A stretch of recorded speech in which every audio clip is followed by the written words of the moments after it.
Hey everybody, and welcome to Frosty Faustings 14. I am Jadelyn, and I'm joined by Hellebrett. How are you today? I'm doing good. I think we're starting off the morning great. I mean, morning, it's noon, but you know, with some Melty. Super excited for it. Pools, you know, what else is there to say? It's a new game. Gonna see a lot of new players here. I'm super excited. I am too, and like, what a better way to start off Frosty Faustings than with a new game.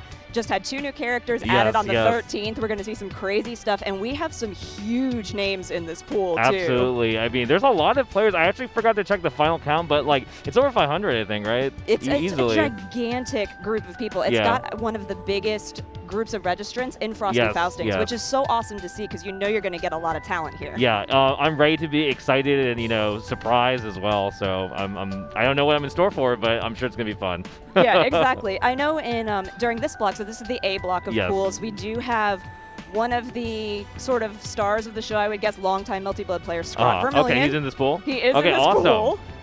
So Scrawt, you know, at Climax of Night did really well in the previous version of the game, also did well in that, like the showcase tournament for Type Lumina, but has been taking names in every tournament he's been in. Absolutely.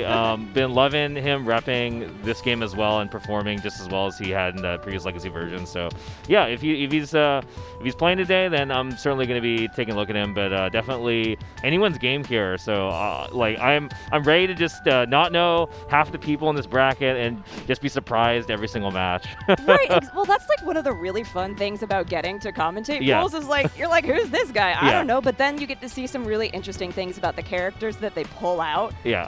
And the game is still so young, like you were saying. Like, people are still figuring out what to do with certain things. I mean, like you said, there's 2 new characters, and we haven't really seen much of them in a competitive standpoint because they just basically came out. So we're going to be able to see them at, you know, the largest stage. Exactly. And, like, besides online locals, there hasn't been time to develop anything offline. Yes. And that's, I mean, yes, this game has rollback netcode, which is a fabulous thing, and it lets us play it at a higher level online, but offline's totally different. And offline in a big ballroom again with people, this is so exciting. Absolutely. There's people are hungry today, right? This is pretty much like the first, well, one of the first. I think there was, I think CEO ran it, I think, as well, right? But as a side tournament, yeah. But Climax also was only an exhibition, so like this is really the first big one here. All right, so we got Dracotron versus Zeke. So we got Akiha on one side. We got Ciel. I was almost mixed up for a second of that color, but I was mixed too, yeah. Jeez, and what an opening pick from Zeke. Just go ahead, take off a ton of the damage, and forces out the Blood Moon already. That's a lot. Yeah. All right, so Dracotron unable to catch the back, but finds a hit here. Okay. Haven't really actually seen much wheel Oki yet from Akiha, but still finding these hits. Yeah, I'm surprised because the wheel is such a strong tool for Akiha and really, you know, prevents a lot of openings, but, you know, getting really good stuff with just, honestly, some simple combos. Yeah, you get the air throw knockdown, especially, you know, Akiha, one of the few characters that has a really good cross-up air normal. Really a huge boon in this game. Like, you've seen that. All right, here we go, more pressure. See if Zeke can deal with this. There it is, the shield. Yeah, that was really nice, especially with like, the A counter could easily take that over. Good blocking. Oh, the clash! Yeah, the B follow, the teleport, is actually a really weird situation, both on block and hit. Like, you would think it'd be like really plus on hit, but it's not even, so it just adds to more scramble factor whenever that comes out. Okay, yeah, Ciel able to convert here. He's in the knockdown. I'm surprised that Zeke didn't get out of the corner there, because that's not typically a place you want to be against an Akiha, but... Yeah, awkward situation here, and I think Drake was pretty happy about that. Yeah, was able to find more hits in the corner. Gonna run out this moon drive. Wake up jump works out. Wow. Yeah, steel jump B. Yeah. Okay. Also, and Zeke now has full magic circuit, so if they want to go for that big last arc, they can try. Oh no! All right, still should be able to clean it up here. No, does not get the super. Oh no, they gave Dracotron another chance. Why would you do that? Oh, that's unfortunate. I know Zeke's got to just be like, I had that. He actually just had that in the bag. Just needed the C keys. Could not get it. We see a character switch maybe. Yeah, going to Noel. All right. I like that change, actually. I feel like Noel has because she's got like a larger just neutral range, it's going to help counter a lot of what Akiha has rather than, you know, Ciel just being so stumpy in the neutral. Yeah, we're seeing Dracotron really relying on just kind of like running around with their normals, and you know, it's going to be a lot harder if you're going to have to worry about running into these Noel pokes. So we'll see. But Dracotron's still applying pressure here and doing pretty well. Oh, there it is, like you're saying. Yeah, that was great. That overhead does a lot, especially because it's multi-hit. Yeah. And it has the bounce on it. Yeah, Noel as a new character is like has a lot of nice convenient tools for picking up. I noticed. I feel like she's a pretty good character to start with, just because you have access to some very convenient tools. Some pressure here. There it is. Yep, Moon Drive doesn't get the extension. No. Okay. I mean, oh, wow. Yeah, is it Moon Drive that does give you that armor? Right, yeah. So, wow, and look at all the health that Dracotron regained during that, too. Yeah. Just, you know, there's not any fancy, long, extended combos from Akiha, but his game plan is really solid, and it's working well against Zeke. Yeah, especially like the back moon skill and just doing it. It's an overhead. It's just like actually safe on block. It covers a lot of screen. We're seeing him get a lot of mileage out of that. You know, I do feel like this switch to Noel is working well for Zeke. He's getting a lot more damage out of the gate here, but I just would like to see him close around. Yeah, Zeke has a lot of meter too. He's got Moon Drive and like 3 bars, so we might see something here. There's a shield. Yeah, side swap, I like it. Okay, I like that after the knockdown he did try to set up something, get a little bit of confusion on there, but... Oh! Nice down in the air, yay! They finished the round, they did the thing. All right, so Zeke gets one on the board here. Trophy earned, even weaker than I thought. Dracotron still, though, only 1 round away from taking this set, but yeah, Zeke definitely seems to have found his element. Uh-oh. Okay. You know, I'd really like to see, like you said, more of the wheel Oki, because that would give Draco so much more damage. Yeah. I mean, it's working out regardless. See, that move is so good at just dealing with a lot of stuff at neutral, and if the opponent can't deal with it, oh, yes. wake up moves into air options. Always a good option. Zeke, though, yeah. Just finish this right into an arc drive? That's great. Okay. And actually ties it up 1-1. I was not sure if that was going to kill, actually. Damage here in this game is still throwing me off sometimes. Yeah, you know, depending on how long the combo goes, the scaling can be really thrown. But I'm glad to see that this switch to Noel is working so well. I feel like it's poking holes in a lot of Draco's game plan. Yeah. Because he doesn't have those extended wheel Oki combos. Oh. Yeah, just having access to, you know, better neutral tools. I mean, honestly, like, the steel keys are good too, but I think maybe there's some comfort to this Noel pick here. It definitely seems like he knows these combos better. Yeah, and let's see, Dracotron dead on life. Does throw out the wheel, but nice air shield actually from Zeke. Yeah, that's going to be a pretty risky thing, especially if your opponent expects it, and so you can't do another move till you hit the ground. But getting a little bit of the wheel counter, but again, Zeke just with really solid neutral spacing. Yeah, Draco going for a wheel on block, but Zeke, you know, properly recognizes you can actually just do like a crouching normal hitter out of it, so works out. And actually leading now, so Zeke turning the tide. Uh-oh. Oof, yeah, that low hits hard. All right. The side switch, interesting choice, but I felt like Zeke was ready for it, and now just goes into this really solid combo. We've seen it before. Doesn't pick it up, though, but a side switch of their own. Okay, now let's do it again. That's a lot of damage for, like, a 7-hit combo. Yeah, he's happy just taking these knockdowns. Dracotron, though, still using that back moon skill to great success. Okay. Zeke looking to close out. Wow, we're doing it. No. Didn't work out. Not dead quite yet, though, off of the throw. There it is, though. Empty low. Dracotron going for that stand shield. And Zeke, after the Noel swap, actually takes it. So that worked out, like you're saying. Like, something happened, yeah. Well, yeah, something happened. Well, and that's like always what you want to see, especially on a character swap first game of the day. Yeah. You're like, oh, I really hope this works for you. And it did. There was so much more solid gameplay. Yeah. I felt like every time Zeke got a hit, it confirmed into something. It wasn't so empty. I think I'm just happy whenever I see someone with like a a strategy, and then they're able to make that strategy work. You know, like going in with a game plan. Like I'm all about that. So exactly, yeah. It's just so fun to see, like even in the beginning of this, where you're not, because at a high level, those combos can go forever, and they can do 30, 40, 50% of the damage. But you can see here, even at a smaller level, that solid combos can actually add up. Like 3 or 4 solid ones. Run your game. Yeah. Just run your game. So next up here, we've got, I think it's Kirigiri and rockumax. So unfamiliar with both these players, but excited to see who they're going to pick here. Hoping to just see a large variety of the cast this morning. Me too. And I mean, I really want to see lots of the new characters too. Yeah. Just to see what people bring out with them and how they work and everything. Yeah, I definitely want to see some Aoko today. That's my goal. DA Noel's cool too. So both those characters obviously. But yeah, I just want to see some Aoko personally. Yeah, I like Aoko a lot. We were talking earlier before that I did switch to DA Noel, so I want to see a lot of DA Noel because I want to learn things. I want to get information from people. Looks like we're going to have another Akiha here, but versus Miyako. Yeah, so Miyako is incredibly fast and extremely stumpy buttons, but if she gets in on you, if you have the appropriate pressure, she's never leaving. Yeah, I think Miyako's a really solid character to get out of pools with, in my opinion. She has a lot of stuff to throw down on people and be like, do you know about this yet? If not, you're done. Like, she's got the cross-up, she got the overhead, she does a ton of damage. Just great, like, best of 2 character, and we're seeing rockumax doing exactly that. Put in the work here, safe jump.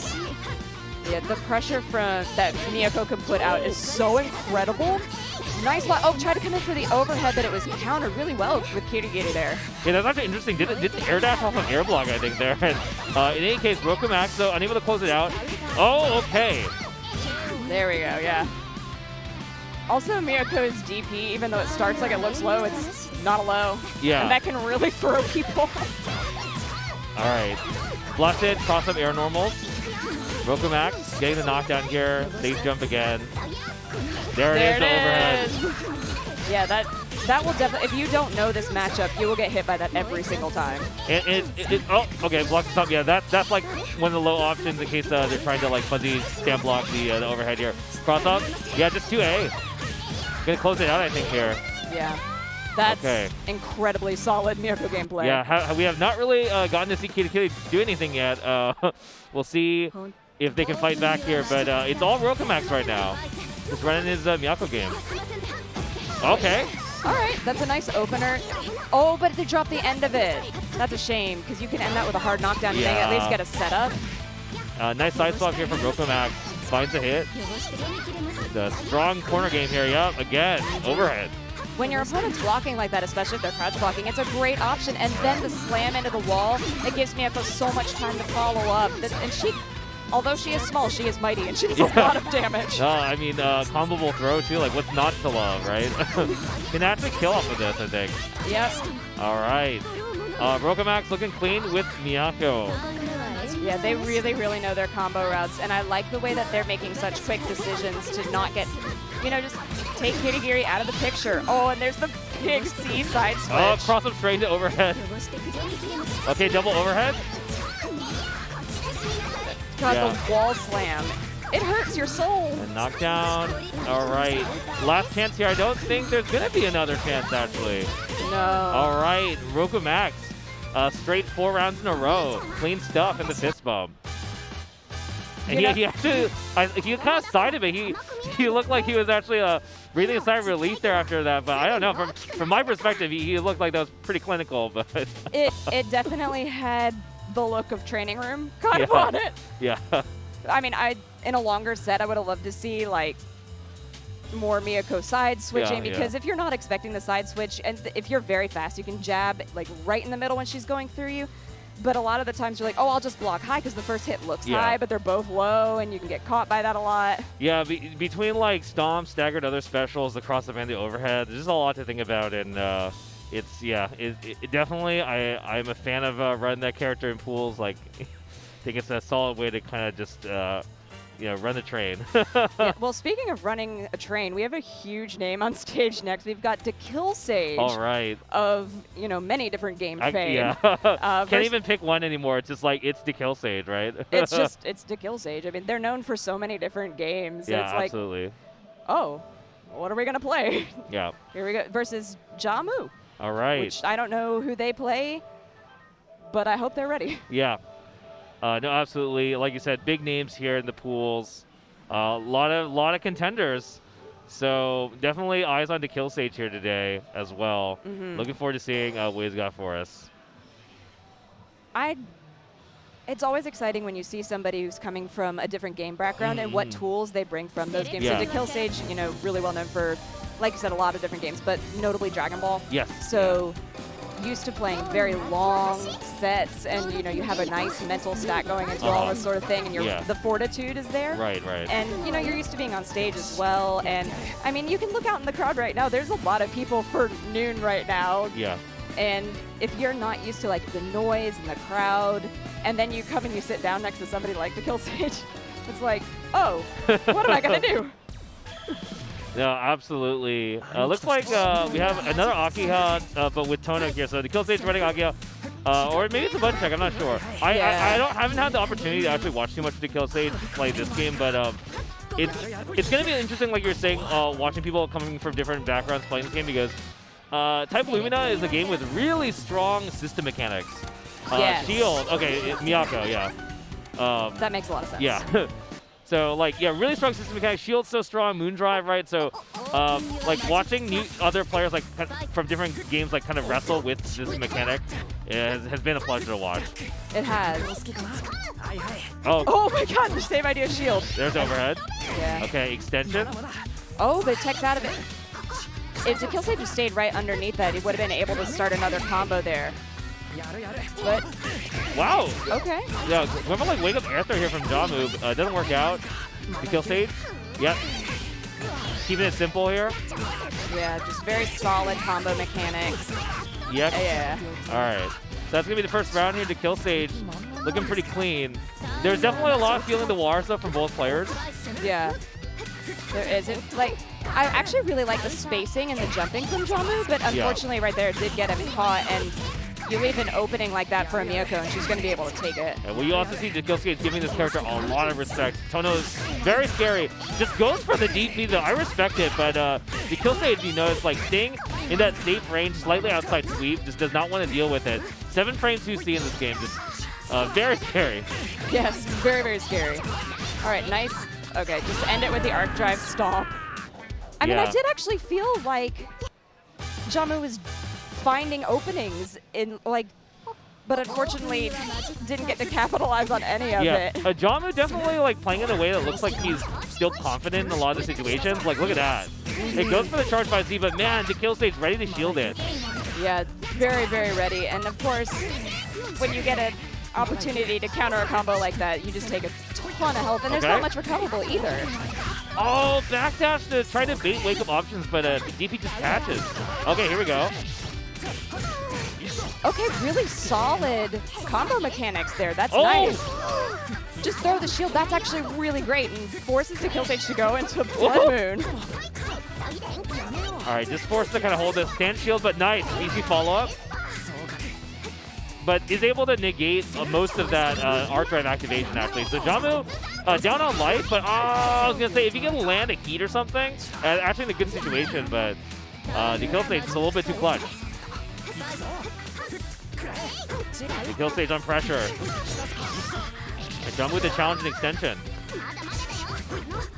I like these challenges. Oh, I felt like could have followed that up a little bit better, but a nice throw! What a reverse! Oh my god, throwing the unblockable there is just not something you see very often. All right, just meaties. Jamu in trouble. Yeah, look at all the meter that dekillsage has too. Can follow up on so much. All right, wake up DP. Oh, nice! Oh, dekillsage is not stopping. No, you DP me, I will throw you back in the corner. See ya. All right, dekillsage. Oh, just finish it off with the arc drive. Gets the arc drive post windscreen. Gotta love it. Just in case there was that fraction of a health. I mean, you buffer it, right? you gotta do it. Oh yeah, for sure. I mean, that's the thing about this game is there are, you know, like you were talking about system mechanics, there is a comeback mechanic in this game when you activate heat and you can get all of that recoverable health back. And he, you know, Jamu did have a significant portion of that back, and you would have hated to be like, oh, I dropped that. Oh no. And now I'm in trouble. But, you know, he does take it. Nice Miyako gameplay. And it's fun to see two Miyakos back-to-back just using all of the oppressive tools that she has in her kit. Well, you know, if you want more tools in your kit, you can head over to Gaming Generations. They're going to cover all of your needs if you're trying to run an event. I mean, these guys are just everywhere. Really serious. I'm not shilling here. Like, Gaming Generations is kind of like a huge part of events these days. So definitely check them out at gaminggenerations.com. You can, you know, get events, all that kind of stuff. Yeah, and speaking of events, one of the events of this year is KOF 15 coming out in February 17th. They've been doing a great job, you know, releasing all of their characters with their trailers. We've had 2 spectacular betas, and I know a lot of people are really excited to sink their teeth into this one. Yeah, and definitely also big shouts to Belong Gaming Area. It's an arena in Schaumburg, so definitely check it out. And yeah, just big shouts to Belong. Yeah, they I know they're teaming up with one of the locals here, Lokic Esports, to sponsor some of their locals. And if you are here in the venue, there was a flyer that came with your package. Okay, I haven't seen it yet. So that's part of that. But also, we've got Skullgirls Mobile. Download it for free today, App Store or on Google Play. And actually, I have gotten the chance to play it. It's super duper fun. It's a really great mobile game, so if you go log in today, you get a free gift. Awesome. And of course, Windjammers 2 needs no introduction here, right? I mean, people have been waiting for this. I think it's out now. It is. It just came out. I mean, you know, if we have an Evo this year, I'm sure we're going to be seeing that as well as them fighting herds, right? Yeah, it's a great game. It's a lot of fun if you haven't tried it. Yeah. And it has a really solid player base. And I mean, the mechanics are pretty difficult, and you can actually like really improve your gameplay by playing it. And then also it's got great graphics. No, absolutely. Also, check out Paradise Arcade Shop. They just you get a lot of stuff for, you know, modding out your stick or anything with regards to DIY or controllers. And, you know, I personally have a bunch of stuff from them too, so they're great. I've been buying from them for years now. And we've also got Texas Showdown, the premier tournament. So registration continues until February 14th, but it's open now if you guys want to go to Texas. It's a great event. I have a lot of friends who go there and get high competition. It's going to be April 22nd to 24th in Houston, so go check them out at txshowdown.com. Definitely shout outs to Texas Showdown. Hopefully I can make it there. Also, big shout outs to Low-Kick Roundhouse. They got their Midwest Fall Regional with over 12 games and 4 streams. And that's happening October 22nd to the 23rd. So save the date. Check them out, guys. It's going to be great. It was so successful this past year that I'm so glad to see that they're doing it again, because it's just another great way for this like Chicago area to all get together. And they actually had a huge turnout for it. So I'm happy to see they're sponsoring it again. Oh, and of course, also shout out to Vortex Gallery. It's happening again here. So we got Strive, February 26th, 27th. Type Lumina, March 5th to 6th. KOF 15th, March 12th to 13th. And you can check that out on smash.gg/Winter Gallery, I think. Winter VG. It's like, I helped run it. I don't even remember the Smash GG URL, but of course. And of course, we're at Frosty Fausting's support team, but 15, so excited to announce that we'll be back the 27th and 28th at this location next year. I love this venue. This venue is awesome. Ridiculous. Oh my gosh. I mean, in addition to the fact that the whole place is really nice, the staff is spectacular. Yeah. And the rooms are so nice, and it's actually really easy to get to whether you fly or drive. So, and I mean, if you're not here and you're missing this, come next year for real. Please register, because this is, I mean, we are only 30 minutes into the first game, and I'm already having a blast. No, absolutely.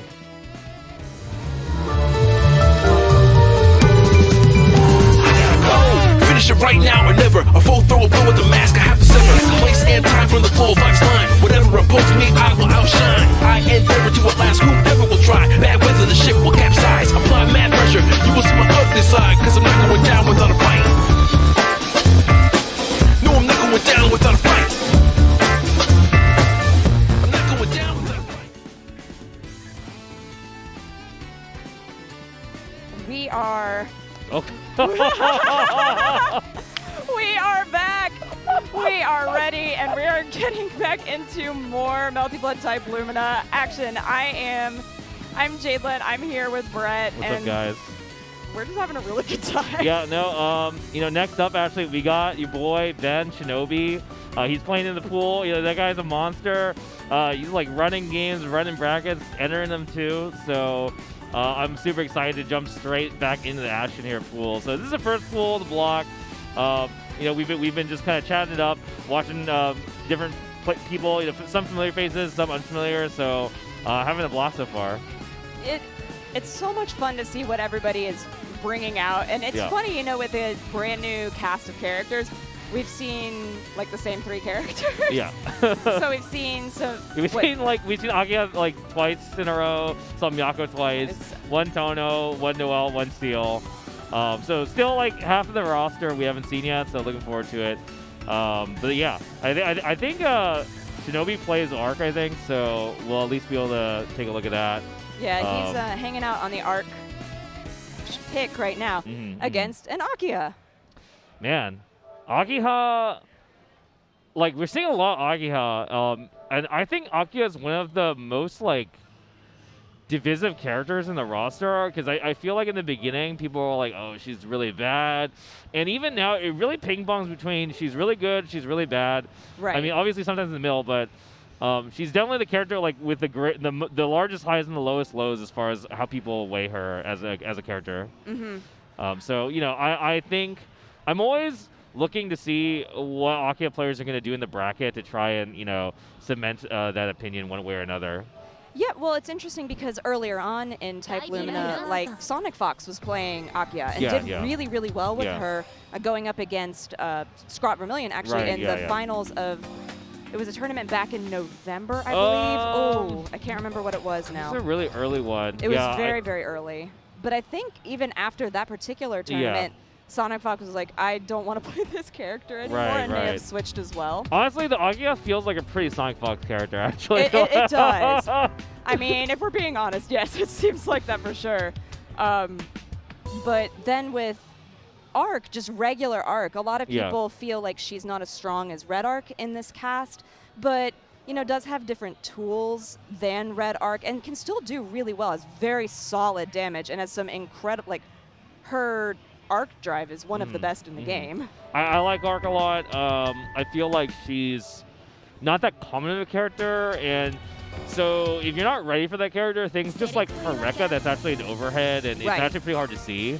I feel like those kind of things, like if you're not ready for that kind of stuff, you're just going to get mollywopped. And there are definitely some strong players playing that character, and there are definitely a lot of those people thinking that Arc is strong. So I'm looking forward to seeing if they can prove it here today. Yeah, I would like to see that.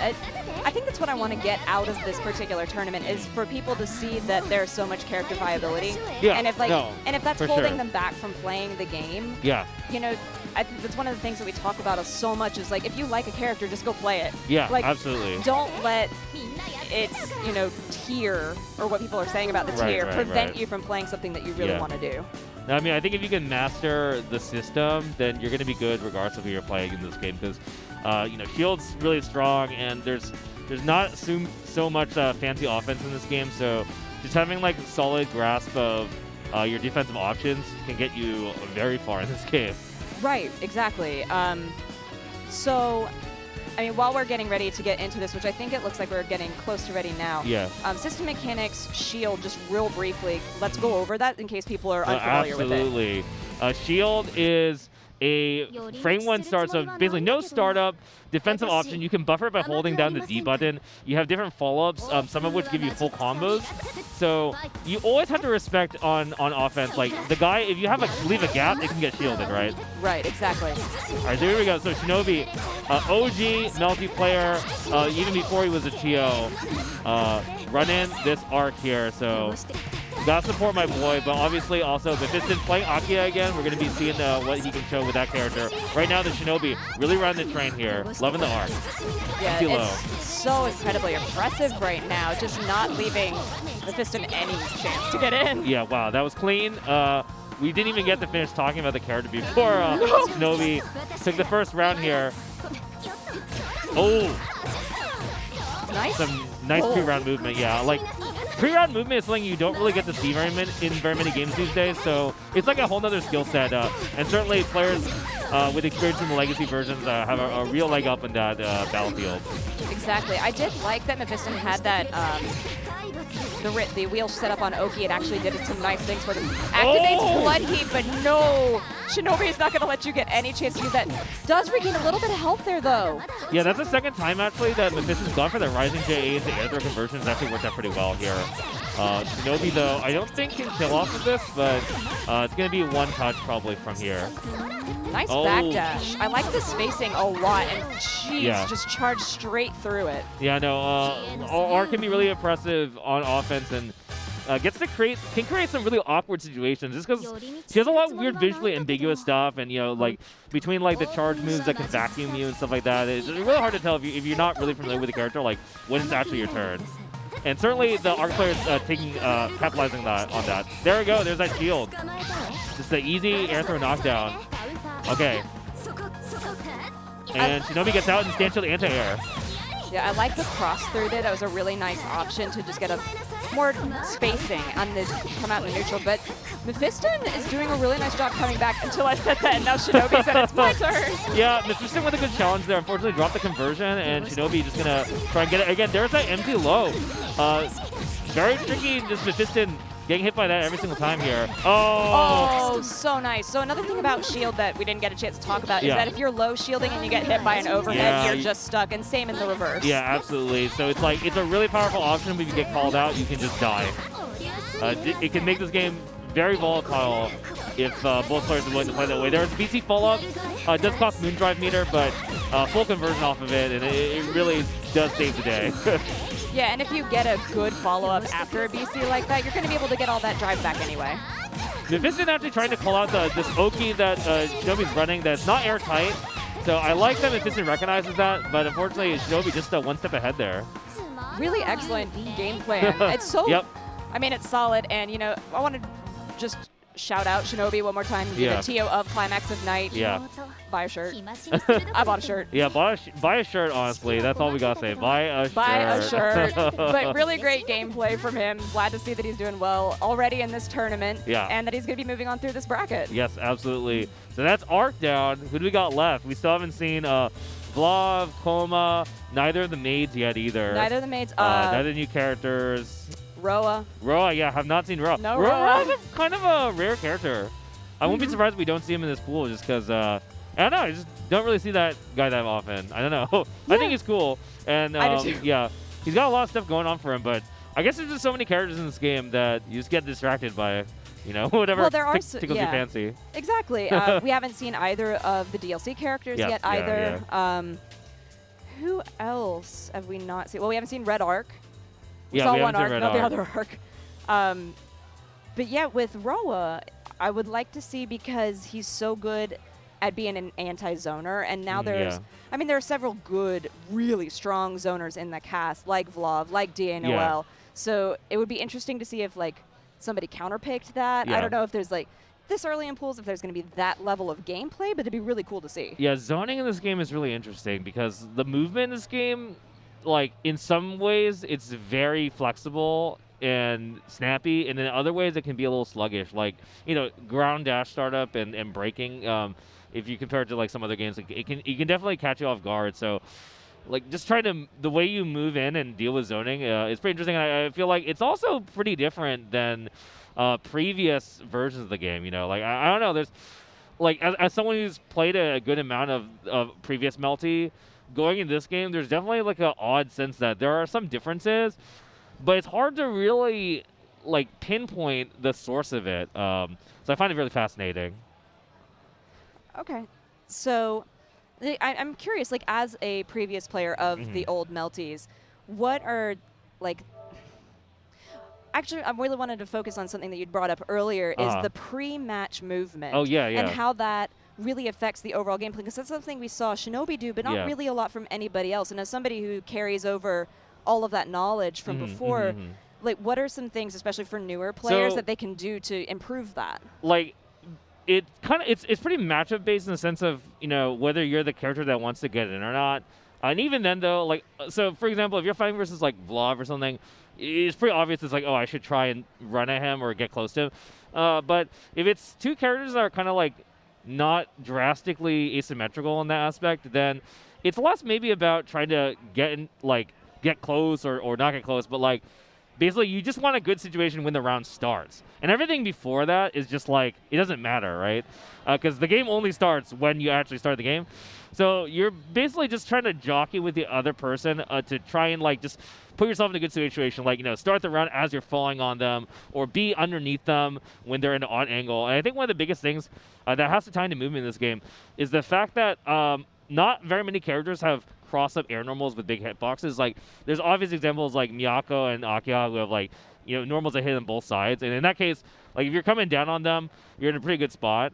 But if you don't, then there's a lot of just trying to pay attention to whether you can switch what side you're facing. So if you're like locked into one side and the other guy runs it underneath you, you kind of can't do much, right? And so there's like an aspect of trying to figure out when or how or if you should use your additional air movement options to rephase, right? Like double jump, air backdash. Those kind of things can readjust where you're facing, and then you can try and fix it. So I feel like the pre-round is definitely a lot of like, I mean, honestly, I feel like sometimes you just do whatever, but right. There is definitely a sense of like, if you can read the guy's movement and then get them to kind of expend their options so that you're in a really strong state when the game starts, then you're going to be at an advantage. And obviously, like, sometimes both people just do whatever. Sometimes they just stare at each other. Sometimes they walk forward a bit. But there's definitely that kind of like Super Mario Brothers kind of like both players just kind of jumping. Oh, who's going to jump first? And if you jump first, generally the other guy can kind of react and try and play around it. So it's really interesting. It's definitely a very what's the word for it? Like, and it's very organic, right? It's definitely not something you can really just break down like step by step. But you know, I feel like experience definitely you learn that you figure out pretty quickly what's good and what's bad. Definitely playing strong players and watching the way that they respond to you is definitely a huge boon. But, you know, we were talking about characters, and we actually have a matchup, and it's two new characters that we haven't seen before. So it's Kouma and Aoko. Yes, also shout-outs to the Ina Takodachi sweatshirt, because I definitely I own that. I have that sweatshirt, and yay, Takodachi. Is that from, is that an official product? Yeah, that was her birthday sweatshirt. Oh, okay. All right, so we've got KneeSan on the left here playing Kouma, and we have our first Aoko. So Aoko's a new character, DLC. I think she was free, right? Yes, all the DLCs are free. Yeah. And so her expertise is she sets out these balls and the lasers, basically. She has some traps, which are cool. And man, KneeSan actually, with the color counterpick here, he's like blending into the background. It's actually really hard to see. Like, I feel like if he gets Aoko in the corner and does the command throw, you can't even see it. Okay. So Aoko with a hard knockdown here, core swap. Yep. Yeah, Aoko has some great moves. You know, she's got incredible normals, but my God, does she have some range? Yeah. Oh no! All right. And Ike or Ike. Man, that's the mix-up. I'm mixed. It's a 50-50. I'm going to say it's IkeShamus. Sounds good. Let's go with it. So Ike, Ike doing pretty good here with Aoko. You know, there's also the question of, like, does his opponent even know what Aoko's doing? Because the character's new, right? Right. And this is looking clean. It is, because the thing with Kouma is he is a grappler. He is the true grappler of this cast. Yeah. And he has to get in, but right now, Ike is just... Oh, goes for the double overhead, but wake up DT. You gotta love it. Yeah, I mean, it worked out really well for him, because here's the thing with Kouma is that he does a ton of damage. Whoa! Oh, no! My friend, that was not the time. Oh! Or maybe it was. Okay, heat here from Aoko, and yeah, just gonna keep him away. Even that's not gonna work. Just too far. No. B follow-up might work there, but you know, BC unfortunately, just literally full screen. So shooting the beams. Yeah, the thing with the BC follow-up is depending on if you're that far away, you're still gonna get caught, especially with a multi-hit special like that. I really like how Ike is kind of mixing up going in and going out. He'll show these keep away lasers, but then he'll just like jump in and press buttons. So I'm liking that a lot from Ike. Me too, and these are really nice, solid Aoko combos. I mean, again, this character's been out for barely 2 weeks, so it's great to see solid gameplay from this. And really good lasers in the air to keep the spacing. Oh, yeah. He's just going to hide behind it. Can make 2, I think. So. Yeah, he can make 2. Yeah. It just cleans up with air laser. I mean, I like the way that Ike is playing this, you know, keeping the distance, because the minute you let Kouma in, that's a problem. But with these really good space neutrals into the long specials, it's working out really well for Ike. Oh, looked like Ike wanted to play around it. Wow, the long held shield, you gotta love it. He won't hold it down the whole time, right? Oh, but he did. But he did. Like, surely he'll stop. Oh, almost catches the back dash. Oh! Yeah. Oh, that goes straight through shield because it's a command grab. Yeah, and here we go. Nissan running that Kouma game. I want to see something good here. That's it. Do it again. You won't. You won't. That might kill with... Oh, yep. Yeah, it does. I really like Onisen's shield counters. Yep. It was very smart, and it's what won in the game. Okay, you know, Ike says, I can shield. Like, we'll play that game. Yeah, I like the way that he combos after that special as well. Just because he's still in the air. That's one thing with the combo theory. If they're in the air, you can still pick it up. It's great. All right, Kouma. Onisan figuring out charge jump C is a very good way to get in here. Dumps all of this meter here on this arc drive. Okay, empty low. Oh. Ow. Okay, Ike still has a chance. Okay, activates the Blood Moon. This could be huge. Look at how... Okay, they had full magic circuit for a second. I thought they were going to go for something super crazy. I wouldn't be surprised if we see a heat here or something. Oh, no, just going to run in and close it out. Don't know if this will kill, but it's a lot of meter options here. Not quite. No. Oh, the dog! That's what we're here for. I was so not expecting that. That was fantastic. Saved it for the whole, you know, saved it for the whole round 1 into round 2. It's actually kind of evenly matched. Like, both players saving some stuff, and I don't know about this round, but well, Onisan, yeah, that is one way to get in. Oh. Yeah. Nice shield counter, too. I was going to say I really like the adjustments of Ike just playing that full screen game. Just keep him away with all the lasers and ball set up there, but just counter the shields again. Oh, wow. That was a really awkward, like, side swap in the corner situation. But Ike comes out ahead on the scramble. So Ike only needs one more round here to close it out. Has been doing really well, just zoning. He's going for it again here. Oh, finds an opening with charge up C. And a nice pickup there as well from Ike. Okay, but it's opening here for NeeSan, and nope, couldn't really follow up on that. Yeah, he needs to get these knockdowns is the main thing. If he can keep his momentum up, like, the problem is so far he keeps letting Aoko get out. So if NeeSan gets in, like, we've seen what he can do. Right, just like that. You know, shield came out, nice grab to counter it. Works out well. A good anti-air heat here from Ike. It gets a good amount of life, and okay, both players BCing. Still, both players with half moon drive, so they can do it again if they want. There it is. Yeah, really nice follow, but it drops. That's unfortunate because Onisan really is letting Ike get away. Yep, and Onisan spending meter here to get started. Oh, really? It worked. Actually times it, yeah. That's great. Delayed his A follow-up on the shield. Actually, I think that actually did just straight up punish the BC, so there we go. Aoko. Hard knockdown in the corner here. What's... Oh, but... Really? The side switch, I mean, he just basically walked out of that corner. I think that was like a wake-up DP input or something that got crossed up, and he did wake-up, walk forward, and Aoko went underneath. Or something. That was really funny. But the fact that it worked because he got the command grab on the other side is hilarious. Wow. Is this it? Okay, full screen, closing it out. And, I don't know, we were like, I feel like I was ready for something else to happen there, and then just beams. Yeah, I guess if you have meter, you can string beams together like that. Cool, I learned something today. All right, well, you know, he's looking really happy about that one. That was pretty back and forth, so that's the kind of action you come here for, right? Like, it is. Really tense, like, it can go either way, and you just barely claw your way out of that pools match. You ready to go again. So, yeah, man, good stuff. It's always so much fun to see in pools what everybody brings. I mean, top 8s are super exciting, but in pools, you're just fighting to get out. And you can just see monstrous gameplay that you don't get at other levels, especially when like we said earlier, there are new players. There are players who are not as experienced, and they're going to bring things that are less conventional to the table that maybe some higher level players will be like, oh, I actually really like that idea, and see them incorporated into something else. And I'm honestly just happy to be able to see like people who are like learning and picking up fighting games in this kind of era. It's really tough when you only have online mostly. So just the fact that we actually have an opportunity here to give some people that that offline bracket experience is awesome. So, like shouts to all the own tours and all the people who just come in and support. Like that's you love to see it.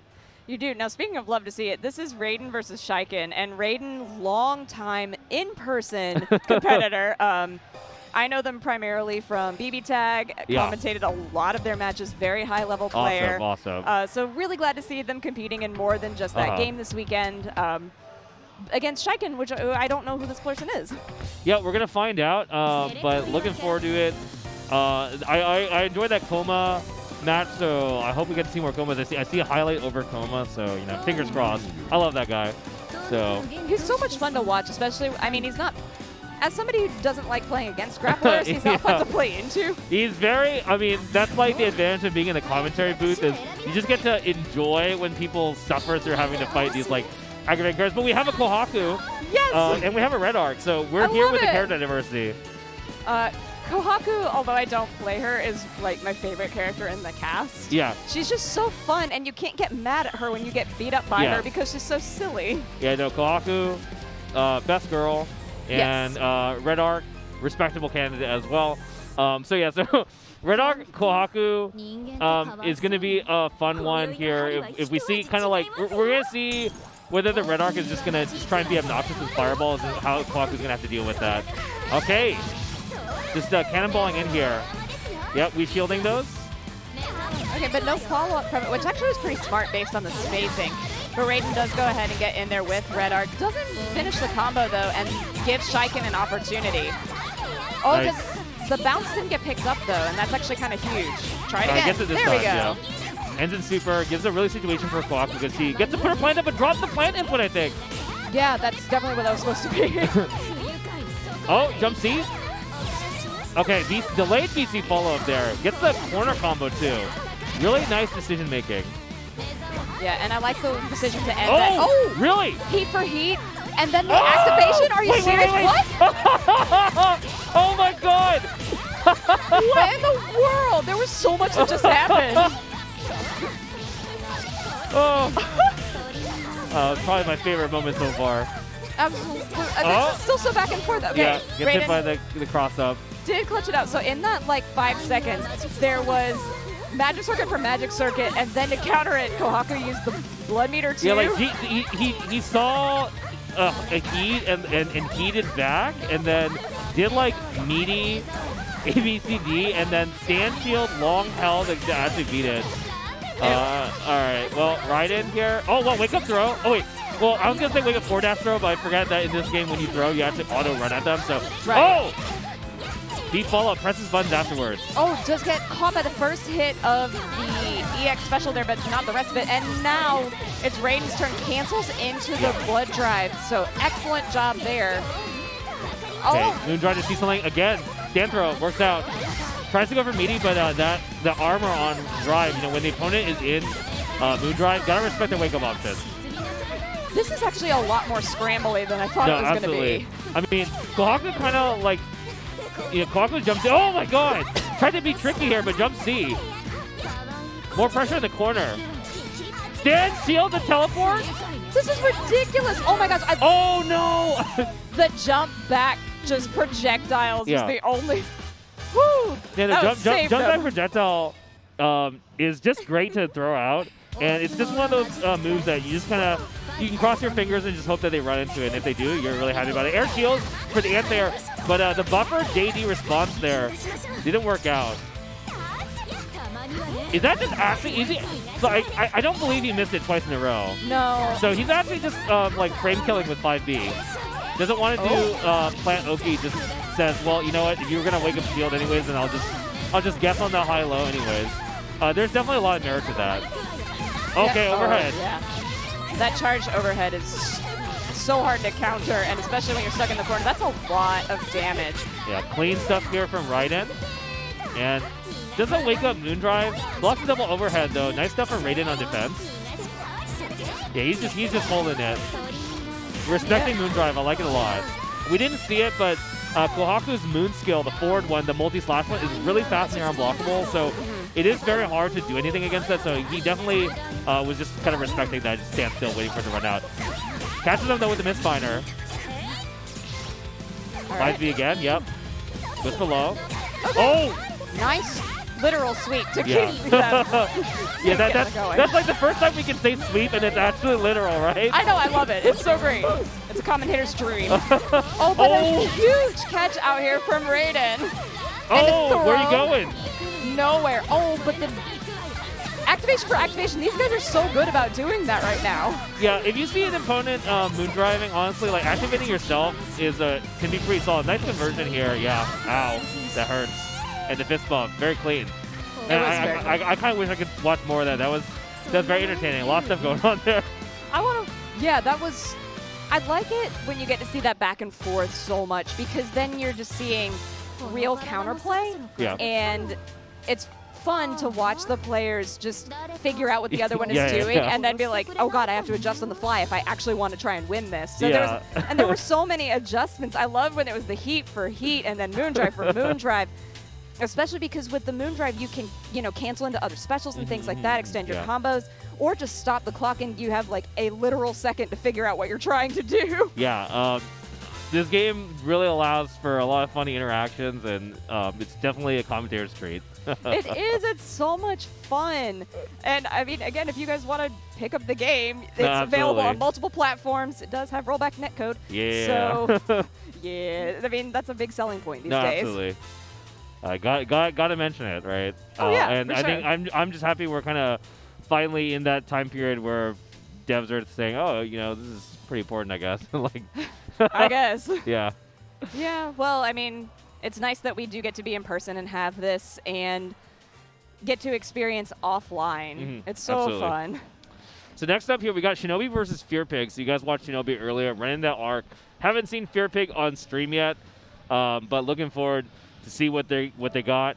And if you guys are just tuning in again, this is Melty Blood type Lumina pools here on day 1 of Frosty Faustings. FF14. I know, there were so many fun times where you can be like, I'm going to FF14, and everyone's like, what? Yeah. It's truly the mix. Yeah, it is the real mix here. And we're gonna see what mix these players got for us here. They're sitting down. We're at the character select here. Yay for button checks in the middle of the character select screen. Yep. Yeah. You gotta love it. It's actually one thing, if you've not been to an offline tournament, that's so important to do is set your buttons, because there's a strong likelihood the person who is on before you does not have the same button setup as you, especially if they're coming, if you go pad to stick to something else. Yeah. It can be totally different. Yeah, and just like, I think this is still button check, right? Yeah. Yeah, this is button check. I wonder if he's going to play Kohaku. That'll be fun. Kohaku art. Yeah. I would really enjoy that. I mean, I just like watching Kohaku, so yeah. Me too. She's super fun and silly, and that cactus though. That cactus. Gotta love it. Do we have to love it? Hey, I think for this version of the game, I think cactus is it's because there's a gap when it comes out, and if you're used to it, you can definitely just shield it on reaction. So that's fair. Cactus is honestly like a bit underwhelming in my opinion compared to the way it used to be, at least. So it's not going to be Kohaku though. It's going to be Aoko. Nice. So this is our second Aoko that we've gotten to see so far. Yeah. You gotta love it. Looking forward to seeing what we got here. Also, love Shinobi's color. It's Chef's Kiss. It is quite clean. That's one thing. The color palettes in this game are spectacular, but if you don't like it, you can customize it. Yeah, exactly. Okay. Doesn't really get the conversion air to air, so still just kind of feeling each other out. Pressure here from FearPig. Okay. I'm not actually that familiar with Aoko's trade this version, so not sure how what that laser blast is on block from that close, but Shinobi definitely capitalizing on it. Yeah, I feel like Shinobi's just strong gameplay mechanics. Fade it out. Yeah. Just straight up, down, back. Yeah, I mean, fade it out if you have it. Just strong gameplay mechanics. That's all you need in this right now. I mean, that's the other thing. We haven't really been touching on it that much, but in pools, there's such a huge stress, especially you'll see from experienced players, about like just giving the opponent tons of respect on their wake up to see what they're going to do, because you don't know what people are going to do in this game. Like, you have no idea how wild they're going to be. And if people want to play wild, you can't stop them. No. You gotta you gotta outplay them. So, like, you see a lot of these experienced players just watching and just completely respected. Like, you want a DP, bro? All right, you just DP. I'll let you do that. Just like there, where they were both like, I'm gonna down back, you down back. Yeah. But FearPig did get a nice throw off of it, so that was great. All right, crouch shield into moon skill, and that's gonna clean it up. I like that you brought that up about just like the strong mechanics in pools, because that does get you through the entire your bracket. This is a scary game to play pools in. I feel like I feel like anyone can win, because there's a lot of rock paper scissors situations that you can kind of force on the opponent. So if you blink twice, as long as they have like combos, you can just die. Oh, you absolutely can. You can even do that at a high level as well. Yeah, no, absolutely. The nice DP there from Shinobi trying to get in, but FearPig actually doing a really excellent job. Yeah, but a there it good is. Nice BC counter. Yeah, unfortunately, that was a huge drop actually, but gonna get this overhead. Okay, Shinobi, yeah. Big damage here at the corner. That's a really... That's yep, the thing. and the 3-bar. Solid combo. Huge full screen. Ridiculous all right, that arm is drive. enough. Shinobi only needs one more round now. We saw some really slick stuff from FearPig, but just hasn't been able to reproduce it in this game 2. Hello? Yeah, air to air. That's the Melty with cannonball, air to air. Just say, where are you going? Yeah, gotta be careful because they're in the blood heat now, and there is, well, nope. Shinobi's just gonna run it out the entire time. He pressed buttons there, but I'm assuming that moon skill is unsafe. Shield, BC fall, big clash, air to air. Shinobi with the chase, but doesn't get it. FearPig finds the hit. Out of the corner still, there's balls. Okay, nice. That was a nice activation of Moondrive to cancel all of that out. But Moondrive running out very, very quickly. Ooh, overhead, really nicely done. Closes it out. I think that was an accidental moon skill from FearPig, so I'm not sure that was a... Yeah. I'm assuming that was a moon skill ball, because I assume they didn't want to just like, make a ball in defense there, so... So shout out to Shinobi moving forward in the bracket, so still in winners, I think. And I'm not even sure how far we are in this bracket, but with so many players, still a lot of names yet to come that we're going to see. Right, yeah, this is the A block. Well, actually, every single block is 4 different sets of pools. So it's a significant number we're of players. actually like all over the place. We are, yeah. Okay. It's all over the place. I know we're trying to feature as many matches as we can, of course, awesome. because we want, we want to see that. No, but, we want this game to shine today, for sure.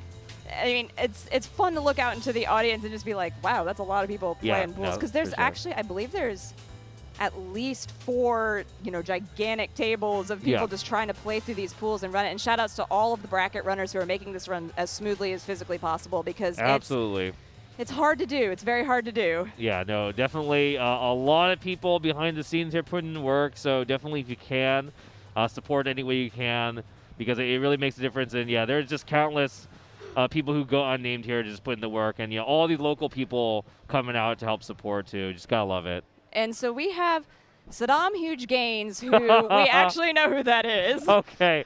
Okay.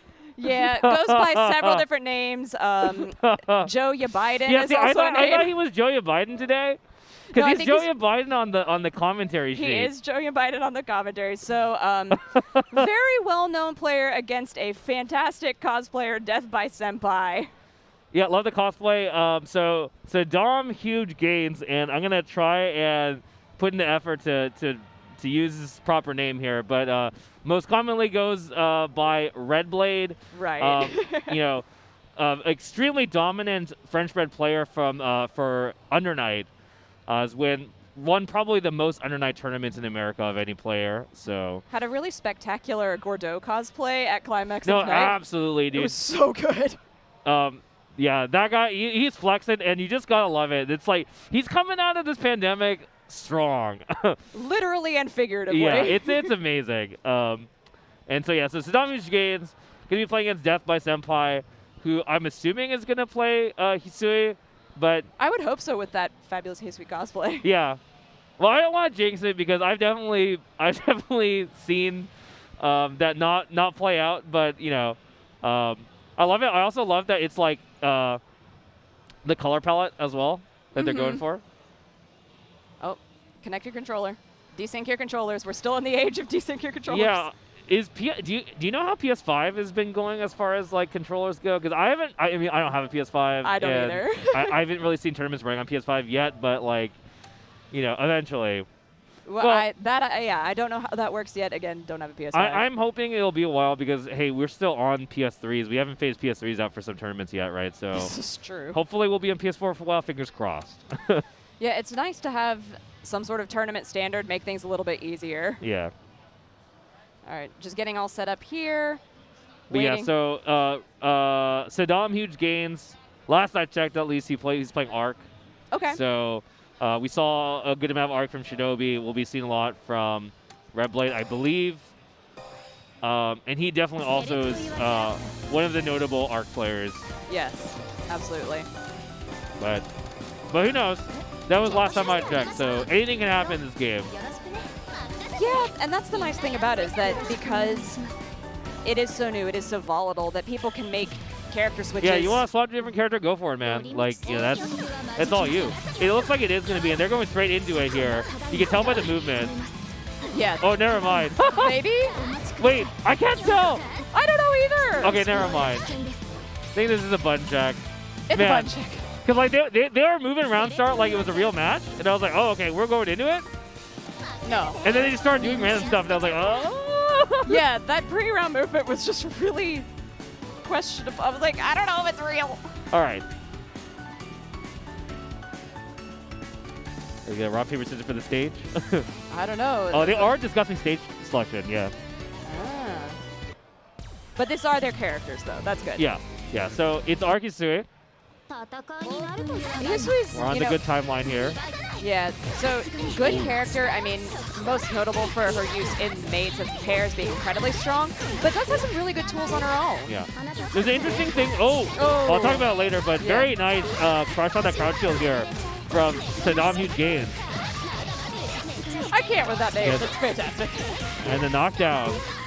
All right, safe jump, double overhead. All right, just really solid combo. Honestly, kind of looks, you know, once Death by Senpai was in the corner, it was just training room. Oh, again, Death by Senpai going for the crouch shield. Really unfortunate there. Sadaam HugeGainz though, in a really great situation yet again. And this is kind of like, can you deal with this knockdown? Yep. We saw Shinobi pulling this out as well. Yes. This is definitely the first layer. It's like if you can't deal with the empty low or double overhead stuff, then you're cooked. You're just cooked. Yeah, I mean, Hisui is normally the chef, but today you are the food. Yeah, I like it.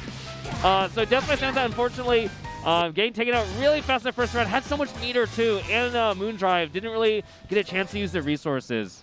Yeah, it's so unfortunate to see that because when you see all of those bars full, you know they just didn't get a chance to play. Wow, okay. What exchange. Yeah, I like the shield for shield counters though. That's nice to see a little bit of active play by Death by Senpai here. Yeah, empty low for Sadaam HugeGainz. Seeing this familiar routing here. Okay, what's it gonna be? Oh, just going right in for the low. Not even going for the jump in this time. No. Yeah, we hadn't seen that one before. You know, that's actually what I really like about Sadaam HugeGainz gameplay right now is that they've been going something different every time in the corner, so Death by Senpai doesn't know what to block with. Ooh, the long shield and the weight reaction here. Sadaam HugeGainz winning that shield exchange. Very big. Death by Senpai, lots of meter, lots of resources, but let's see what they go for. Still stuck in the corner. Oh, gets caught by the staggered Rekka. It looked like they were going to be able to do something, anything, but unfortunately, Sadaam HugeGainz just got all the answers. Okay, does activate the blood heat, but I don't think they're going to be able to. Oh no, they should have teched in the air. That gave Sadaam another chance.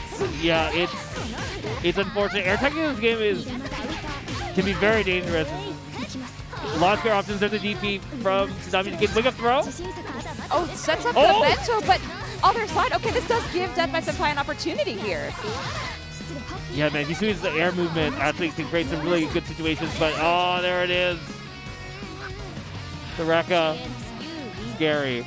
I swear the high and the low look the same. Yes, and it's unfortunate. Yeah, it's I don't know. I think I tried training mode again, trying to react, and I'm like, I can't do it.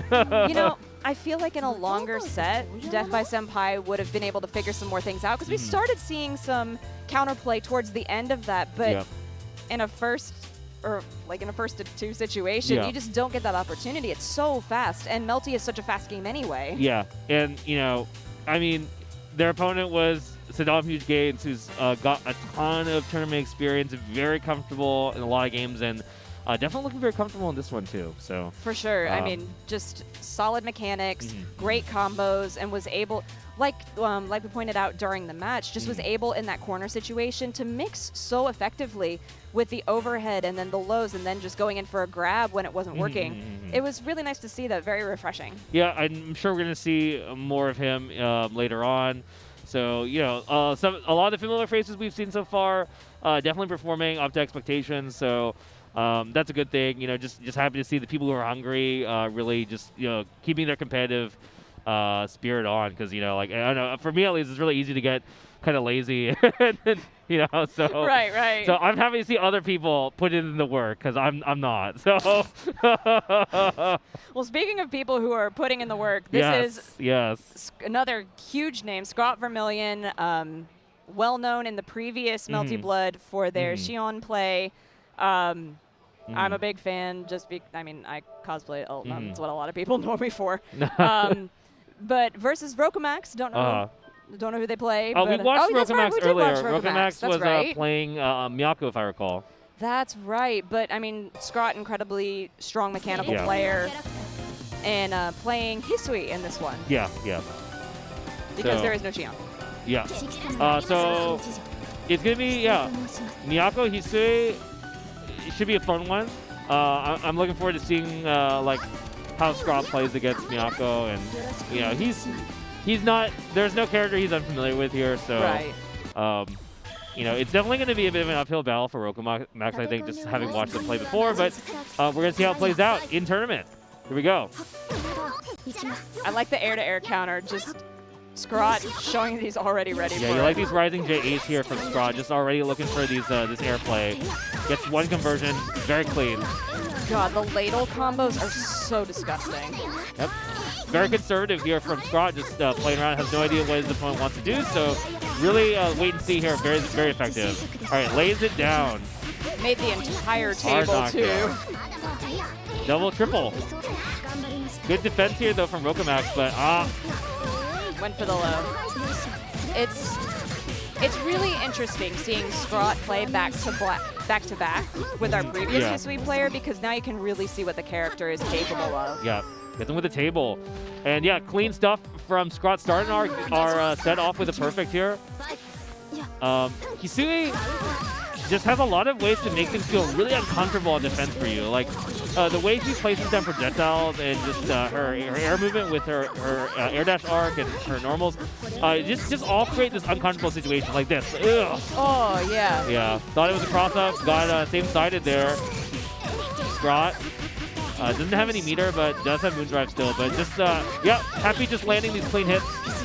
And that's going to be it, I think. Yeah, that's a double perfect. All right.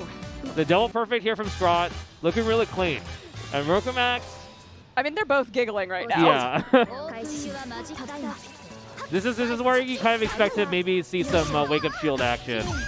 I won't be surprised, but we'll see here. Scrawt, though, finds the conversion again. This one isn't going to be a perfect. rockumax did manage to land a short little punch on him. All right. Bento in the corner. There it is with a knock-up, too. That's one of the great tools for Hisui, is that little bento picnic on the ground. All right, and yeah, rockumax, like, really just content to kind of take this on defense. Haven't really seen Moondrive, Heat, Shield, nothing. Just trying to block it all, which I definitely respect a lot, but doesn't really seem to be working that well, unfortunately, for him. Neutral here, though. Yeah, I'd like to see a shield. Okay, does have the activation there to try. Okay, gets a hit.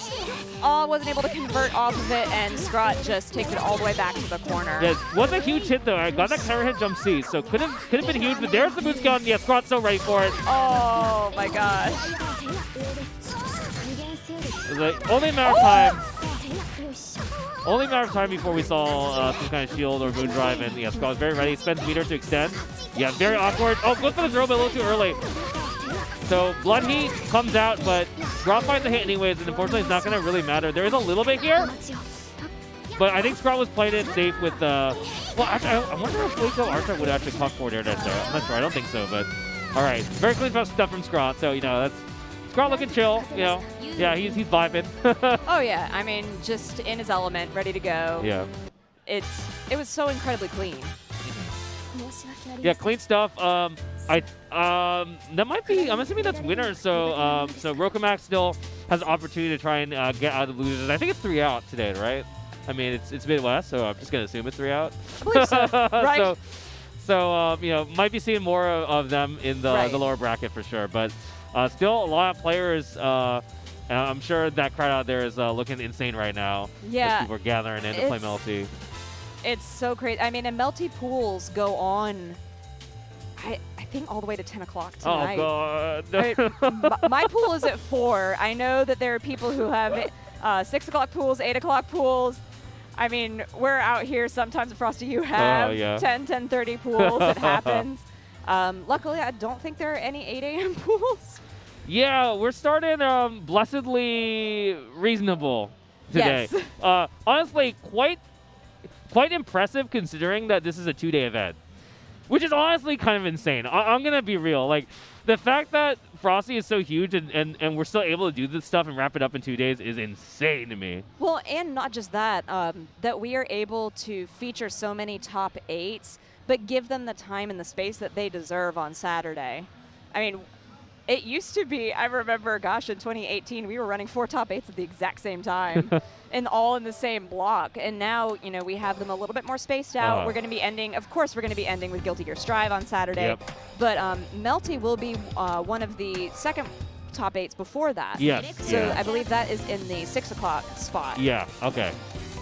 Well, we've got Yui, who's new to the stream here, and of course, again, IkeShamus, your Takodachi. Yes, Takadachi's unite. Yeah, so we're going to be seeing more of Ike. I'm trying to remember who Ike was playing. Was that Aoko, or was it was he the Kouma? It was one of the two. Yeah, which shows us how sloppy our memory is here. We're gonna find out. Oh, it was Aoko. Okay. It was the Aoko. Into our second Noel of the day. Okay, cool. That's nice. Now, again, I feel like Noel can work well into this matchup because of her large normals. It's got really good range on it, but I do also feel, on the other hand, that Aoko, with her extremely long-range projectile game, if she's spacing herself well, Noel's going to have a really hard time getting in. Yeah. Aoko seems like a good character to kind of test the waters against opponents with, because not that many characters have like really good zoning options, so it's just nice to be able to force your opponent to try and get in, right? All right. Right off the bat, though, Yui. Oh, wow, okay. Ike with the shield. It's a really nice shield, but in and into a good throw. Activation to cancel that. Oh, yeah. The charged version of that did an incredibly good job, too. All right, just grab him and step on him. Oh! Man, okay. Just calls out the crouch shield. Yui's just been right every single time here. Yeah, and I love the movement from Yui right now. Just that little backdash to get out of the range of the normals, but still be okay to counter if they needed to. Really good movement there. Yeah, definitely not going the way IkeShamus was expecting. I feel. Oh my god! Oh no! Man, okay, Yui getting a little flustered there, I think. And Ike able to convert. Doesn't get the finish though, and let's see, Yui's just trying to fish out something here. Kind of backs off, and Ike Yeah, goes for the teleport. Oh no! But What? What anti-air? Yeah, and like so ready with the shield counters. That anti-air from Noel is so good. Yeah. Oh, nice run under though. I love it from Ike. All right, hard knockdown, staying the ball. Wake up throw. Nobody expects it. And oh my god, just shield. Like they had enough time to get back up and shield again. Yeah, like you playing around a lot of stuff, but just a little bit too slow on the ball to get the punch. But that's one there. This is. It looked much cleaner the previous round. This is very scrambly in comparison. Yeah, okay, finishes off. Just the range, the zoning to keep out, working out well for you for Ike. I feel like a lot of the hits have come down to like kind of Ike going in and then not working out, and then you getting opportunity here to land a counter poke. Yep, good example here. All right, Ike is trying to retreat, but Yui's still on them. Yeah, I mean, nice solid combos again. I really like that we're seeing that from them. And does this? No, it was blocked out. I mean, that could have been a really huge. Yeah, I think that mine serves. Yeah, Yui definitely seems to like kind of throwing out these Hail Mary reversal options. Kind of sometimes when Ike is not even doing anything. So, okay, the clash. I love seeing the BC clash. It's so much fun to watch because you just woo in both sides of the screen. Life is very similar until Ike finds it here. Sends out the ball. There we go. I want to see more of that. I want to see more of the traveling ball. Yeah. I do too. Yeah, because it creates such a mix-up situation. Like in a one-player game, when you can set up a sandwich like that, where you don't know where your opponent's coming, and like you don't want to backdash into the ball, it's a really important thing. Yeah, you get ball opening off of throw as well, and you can set like the stationary ball, and then you set the moving ball and run in. Like it's kind of usually what I'm expecting to see. So I would definitely like to see more of that from Ike. But he's leading 1-0, so he's working for them regardless here. Yui though. Off to a great round. Really great round. Yeah, I mean, Yui hasn't had terrible rounds the entire time. I mean, it's solid gameplay, but I feel like Ike is just outplaying them right now. Yeah. I mean, Yui in the corner now. Wake up Moondrive just tries to go for something here, but okay, gets another auto guard moon skill. Moondrive moon skill, just a really good reversal option in general for a lot of characters. Oh wow! Just like I went with the jump back. Oh my god! Oh! Yeah, 8-ball up against the second time we've seen it on stream. Gotta love it. Yeah, I really like that. One more time. Do it again! In case you didn't get to see it the first time, you get to see it again. Yeah. It's the exact same thing. Wow, yeah, that's the round star I want to see. Yes, just run at them. All right. Unfortunately, the keep out not working out. Yui finding an opening here. And oh, but that time it didn't work. Yeah, you have to time it. If you don't time it right, it'll just go off too late, unfortunately. So it's pretty awkward. Oh man, Ike knows what's up. He's shielding after getting hit by the B follow. That's how you know they know. Right. Because that situation, that's like even, so it can be awkward, but a shield there is actually not a bad idea sometimes. Okay? Wow. Nice chase. Yeah, and that was such a quick grab on that shield, too. It was like Yui was expecting it. And then goes for the low there, too. Yeah, like, I feel like Ike's got a lot of clean stuff, but Yui's got the adjustments.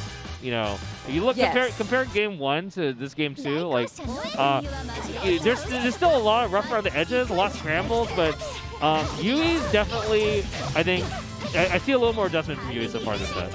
I agree. A lot of waiting. It's very comfortable. Yeah, stuff like this. Yeah, and whereas in the first game, Yui was getting, hit by all the shield situations. Now they're ready to wait it out and counter and do grabs, things like that. It's nice to see those adjustments, especially right here, and a great DP to put him back into the corner, but that one unfortunately does not work out. Yeah, I mean, I think you have to have air option off of that, but I might have missed it, put it in. I don't think he expected to go into the corner there, so...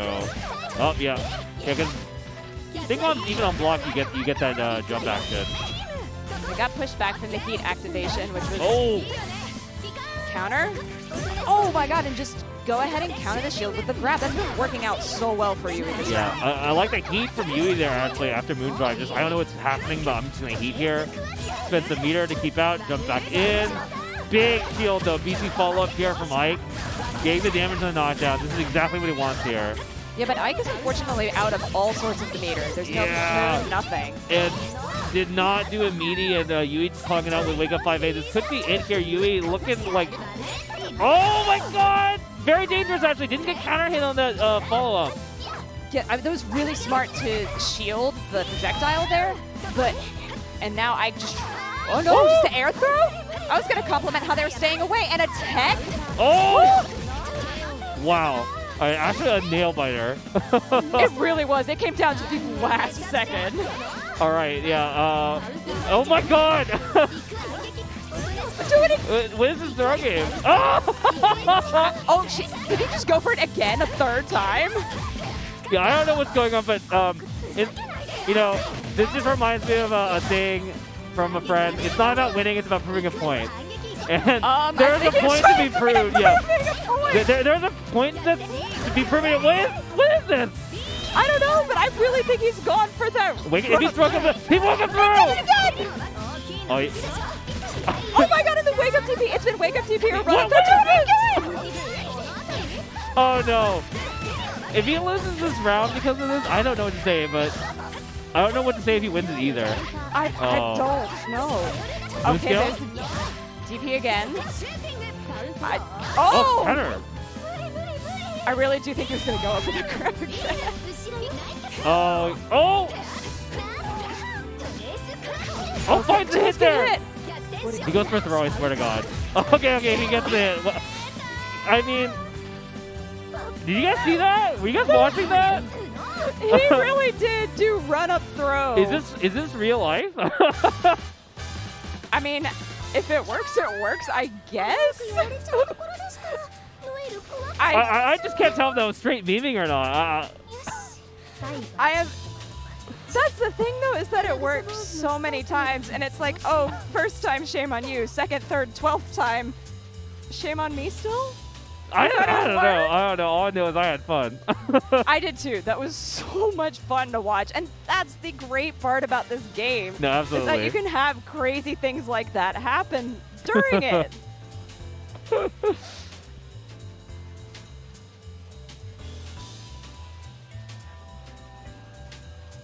Oh, okay, yeah, so big shout out to Gaming Generation. Sorry, I thought that was a video because you got the slick intros made. But yeah, it's a big shout out to Gaming Generations. Putting on the work. They're just doing everything to support the FGC. Bringing events, bringing all of your consoles and components that you need to make a great event. So yeah, if you're trying to run an event, and definitely encourage that if you're someone ambitious, definitely give them a shout out. Yeah, and also coming out on the 17th of February, which is really not that far away, King of Fighters 15 for PS5, PS4, Xbox Series X. It's going to be great. I know a lot of people are really looking forward to that game. Yeah, Sam shows a really cool game. I really enjoy watching people play it, so hope to see more of that. And also big shout out to Arc Revo America. Yeah, so Arc Revo finals are going to be on, it begins March 19th. Man, that's coming up. It is. We are down 4 regions of the 5. Last weekend was Canada. The weekend before that was Arc Revo East. We've had an incredible time. And then Arc Revo West is the first weekend of February. Okay, wow, yeah. It's, man, back-to-back scheduling. Like, I can't keep up with the events these days. There's just a lot. Speaking of which, you know, the Long Gaming Arenas. Just check them out. They got in Schaumburg. And so, yeah, it's a new place to watch, play, and compete, and super awesome stuff. And you can play Skullgirls, too, right? Yeah, exactly. You can play Skullgirls, which is the Season 1 pass is now available on Steam, PlayStation. There's another new character that's going to be revealed. We don't know who it is. New stages. I mean, this game crazy, just keeps getting better. No, I mean, what is the deal with that, like, new content all the time? Speaking of which, Blazing Strike. Coming out in 2022. I think you guys saw a trailer for that. Maybe some more to come later today. But yeah, like this game took me by surprise, coming from Axis. Yeah, another game that took a lot of people by surprise was Them's Fighting Herds. Yeah. It's, you know, it looks, you're like, oh, there's a llama and a dragon and what? And a unicorn? Yeah. But it's actually legitimately really fun to play. It's got some incredible combos, but also speaking of incredible combos, Power Rangers. Yeah, Battle for the Grid, man. Like, this game came out of nowhere. I know there are some FGC names behind the scenes that made this game what it is today, and a lot of people are having fun with that. Yeah, I'm actually commentating top 8 of that tomorrow. Oh, really? And I'm Okay, super awesome. hyped That's for cool. it. That's cool. And shout outs to Paradise Arcade Shop. They are here in the venue. They were actually super backed up this morning with people getting repairs for their sticks. They have great prices on all sorts of different materials for your stick, for your pad, whatever you need. So if you need things for those, controllers, go hit them up. Yeah, and check out Fantasy Strike by David Sirlin, like legendary SD player. It's free to play on Steam, Nintendo Switch, and PS4. You can play all the characters online, so you don't have to unlock anything. It's got rollback, great UI, very easy to play games. So yeah, check it out. And we are excited to share that Frosty Faustings 15 returns a year from now in 2023 at this location. I mean, we talked about it earlier. Yeah. This is such a fabulous location. It's great. We hope to see you guys there. Cool.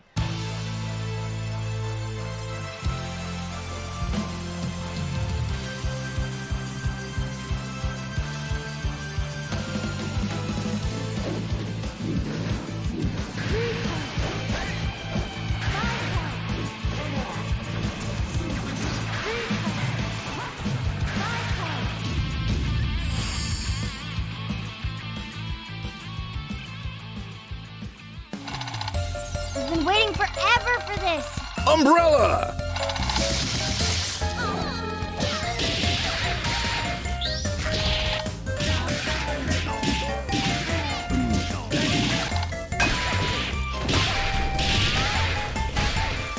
We have to go now. Our kingdom needs us. Get ready for some mad salt. Get the Season 1 packs! Available now on consoles and PC. Man, I think I've been seeing Umbrella in dev for like over 10 years now, maybe like 12 or 13. Because I used to go to school with Alex Ahad, the artist. So like, oh, that's so cool. Yeah, so I mean, I remember like seeing this guy sketching out these characters like literally like 15 years ago now or something. it's just a trip, like seeing these characters come to life, and they're still coming out. So yeah, everyone's been like, where's Umbrella? So glad to see that character actually move in. But I'm also super glad to see next match coming up. I think we got Scrawt up next versus Jazzy. So yeah, there they are. Scrawt we got to see pretty recently already, just kind of, show a tutorial on how Hisui works. Mm-hmm, yeah. Really great combos. Again, we said it before, we'll say it again. He's a very strong player, a long history in this game. Yeah. And you can see that, it's really cool to see that the people who have put in so much effort into this iteration of Melty Blood, and then in Melty Blood's prior, and then in other games that have benefited from Melty Blood systems, like with rebeats and stuff like that. Yeah. Like when we saw Sadaam HugeGainz earlier. Oh, he's playing. Oh, is this a button check? Real? Oh, this looks real. Is this real? Wake up. Yeah, this is real. Oh my goodness. Scrawt's like Aoko. Let's go. Yeah, I didn't know that Scrawt was messing around with this character, All right, but well, I like that. Throw into the ball. We're off to a great start. This is the first time we've actually seen a proper ball interaction on stream, so very excited to be looking at this here. Scrawt showing us the good stuff. Was listening to us on commentary. Clearly was. Meanwhile, though, Jazzy playing Roa, so our first Roa on stream, played that Yoga Mesh color palette. I like the crack shield from Scrawt. Honestly, like, shielding projectiles in this game also very nice. That was really slick. Yeah. So it was interesting on Twitter yesterday. Scrawt was talking about how Roa is such a good counter to like your project-based characters, and then to see him kind of systematically dismantling that as well. Yeah, I mean, Scrawt's put in a lot of time, a lot of work in this game, so I'm confident he's ready for everything. Very nice. He has slick air dash fake into throw into the ball. Oh, that's so nice. Using that ball to get the extra bounce and get, continue your combo. It's so refreshing to see what you can do with that instead of just using it as a stop tool. Yeah, this is what makes Aoko scary is the way her balls work is they're negative edge. So you hold them down, you release them to detonate, which means you can't just like wake up shield basically. Right. So you have a lot of ways to play around opponent's defensive options, and in a game like this that has such a strong system options. He's vibing, dude. He is straight vibing. He's ready to go. Hey, this is where we're here. You guys tuning in. I hope you guys are enjoying it because we're putting on a show tonight. And this is just the first block. Yeah, this is the beginning. Crazy. We have so much Melty Blood to go. I mean, this is an all-day affair. Okay. Yeah, I like the setup using the two interchanging balls there to just, you know, is it high, is it low? I don't know, and now he's in. Yeah. Pressure here from Roa. But yeah, patience from Scrawt. The thing with Roa is that his recovery after some of his moves is so long, it's really easy to take advantage, especially when you have legs for days like Aoko does. Yeah. So Scrawt looking really clean with this Aoko. I hope we can see more of it throughout the bracket too. Does not get the knockdown, but let's see what this neutral plays out like. Double air dash. Oh, wow. It just shields right in. Okay. Nice. I do like the way Jazzy is blocking a lot of this, you know. Okay, tried to go for something there. Unfortunately, you know, Aoko just had the stronger button in that situation. Yeah, I mean, we're getting far in these brackets, so the, you know, the average level of play is just definitely getting higher as we get farther and farther in these brackets. So, you know, Jazzy no slouch either, but there's just a lot of things going on. It's like we don't know how familiar Jazzy is even with Aoko, and you know, it's guys playing against, you know, absolute legend. So, okay, here we go. All right, really nice setup with the lightning, gets the knockdown in the corner, and techs the grab, and that's unfortunate. That gave Scrawt the chance. Yeah, pretty sure you had advantage on throw tech in this game, so. And it's over. Yeah, that was it. Wow. Good stuff. Happy to see some Aoko play. Loved it. Want to see more? Keep it going. Yeah, that was so exciting to watch. I mean, it's really fun when you know, a high-level player like Scrawt, like Sadaam HugeGainz will be up on stream next. Have that character that you weren't expecting, and you're like, oh, you play this well too. Of course you do. Yeah.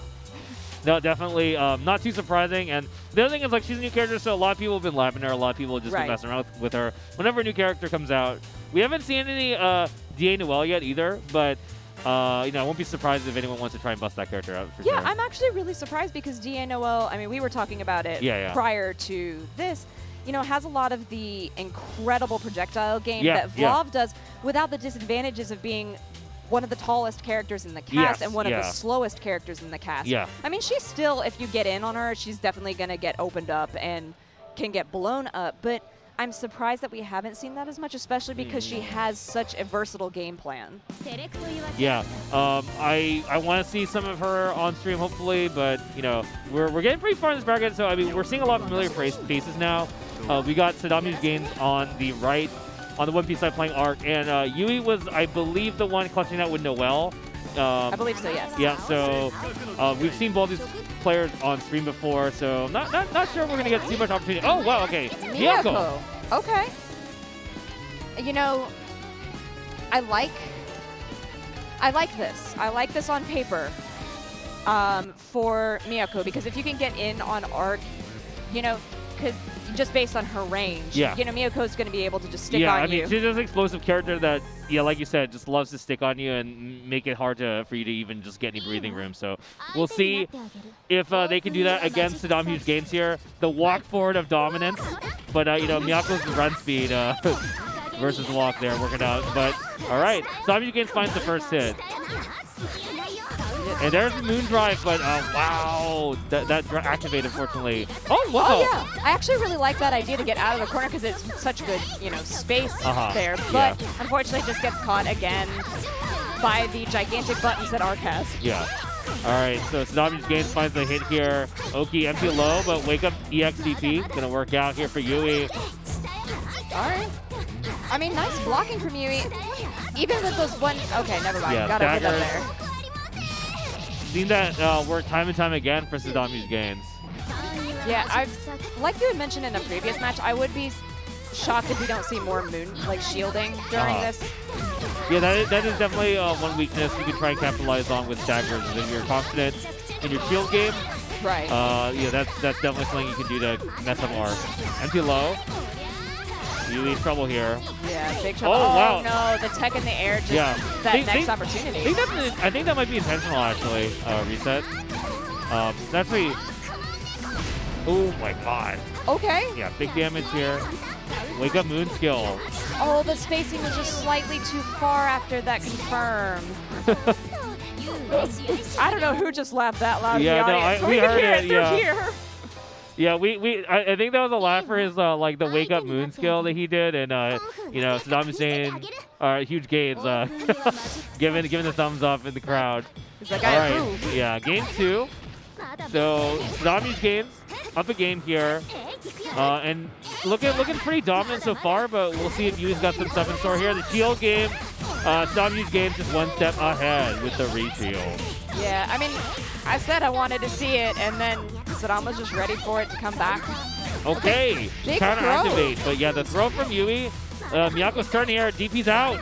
Okay, get back there. Yeah, I love seeing the counter DP there from Yui, but what a huge pickup from Art. Oh, I did not block that. No.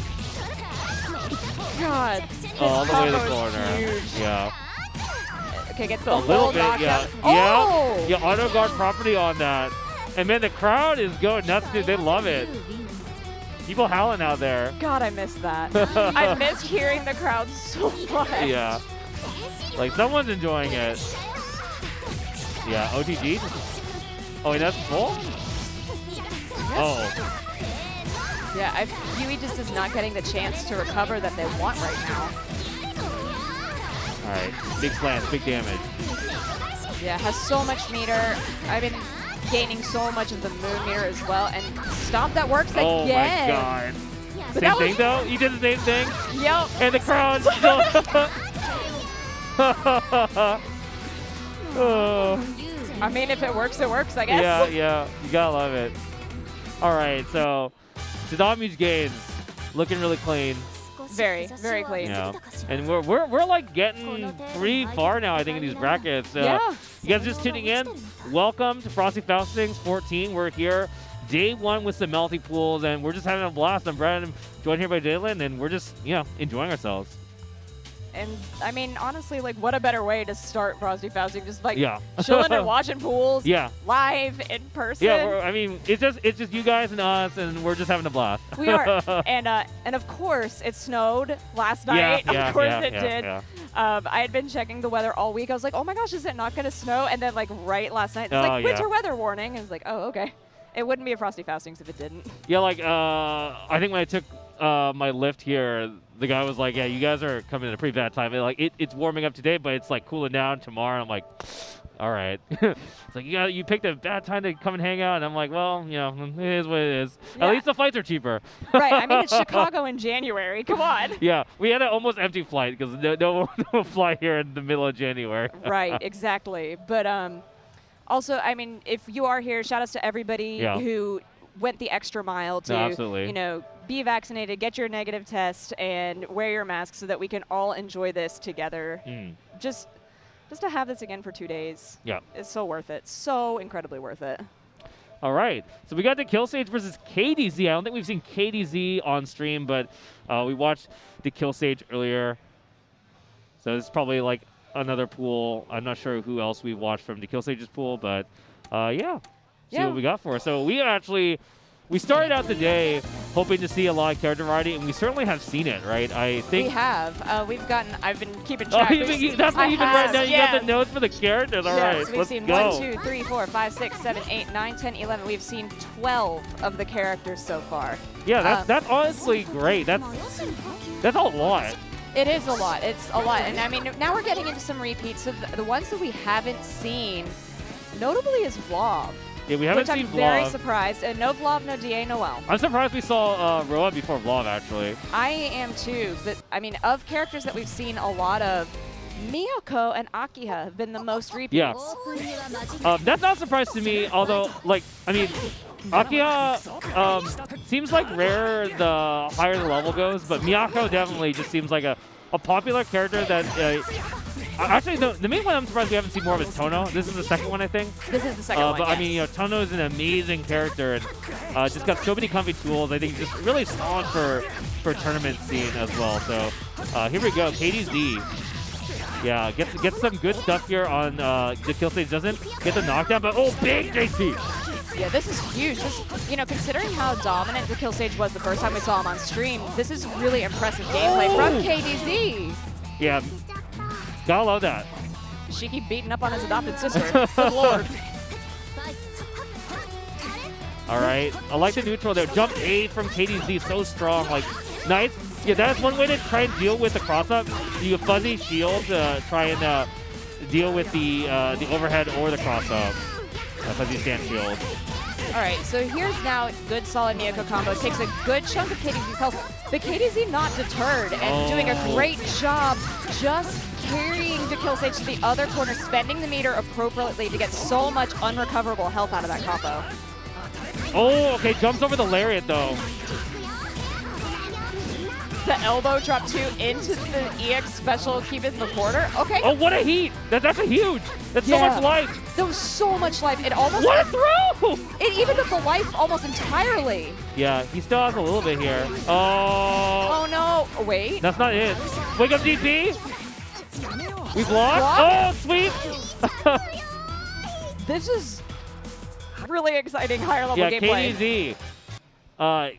Really key heat they landed, and dekillsage, I'm sure he was not happy to see that. No, definitely not. Oh, yeah. And just a strong opening, too. Like, as soon as the pre-round started, it was so exciting. Also, he landed that wake-up DP was the main thing, right? Like, going for it with, like, 1 HP, clutching out the round with wake-up DP.